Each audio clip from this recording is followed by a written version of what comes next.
Hello everyone, let's talk about electric cars today. Consider its design, advantages and disadvantages.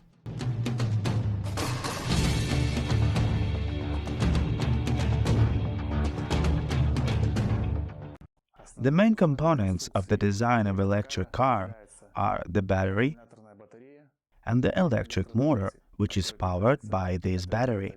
The main problem in the development of electric cars was and is this battery. The first problem is that do we have to charge our battery somewhere?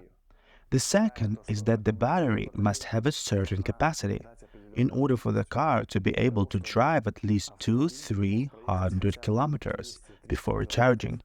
And thirdly, the battery must have a good resource, that is durability, so that our car could work at least 10 years.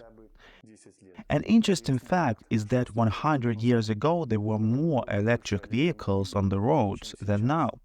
The very idea of an electric car is an old and long-forgotten idea, which is now presented as something new.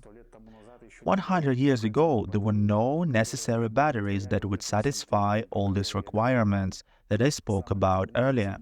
The electric motor itself is an AC motor. The asynchronous one was developed by Nikola Tesla a long time ago, and no significant changes were made to its design. As I said, the electric motor runs on alternating current, and the battery always produces direct current, like any battery. Even finger batteries and our regular batteries produce direct current.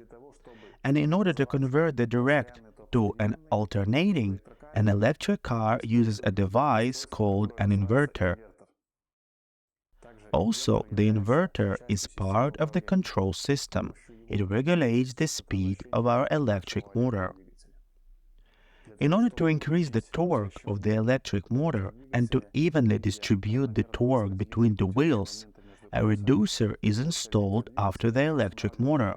For example, on Tesla cars, this is an ordinary two-stage reduction gearbox, inside which there is also a differential, and the axle shafts go out of the differential to our wheels. Also, in the design of the electric vehicle, in addition to all these devices, there is a suspension, there is a body, there is a steering system, and other units and components that are inherent in ordinary cars. An electric car actually has a lot of advantages over a classic car. Let's look at them in more detail. The first advantage lies in the torque characteristic. In a classic internal combustion engine, torque varies with RPM. That is, it first rises, then falls sharply. This creates problems and failures when accelerating the car. With an electric motor, torque is almost a straight line. That is, over the entire speed range, the electric motor produces the same maximum torque. Thus, the electric car has better acceleration dynamics. It has no torque dips at low revs or at very high revs. The second advantage is the efficiency factor. By itself, the internal combustion engine is not a very successful device. In fact, it has low efficiency. In a classic internal combustion engine, there is a lot of energy. Fuel goes to all sorts of auxiliary needs. For example, part of the energy is spent on heating the engine itself. Part of the energy goes to friction. Part of the energy is spent on the operation of all auxiliary systems, which is its gas distribution mechanism, various high-pressure pumps, and so on. The electric motor does not have any systems that would provide its additional performance. There is no gas control mechanism, there is no flywheels, nozzles, pumps, and so on.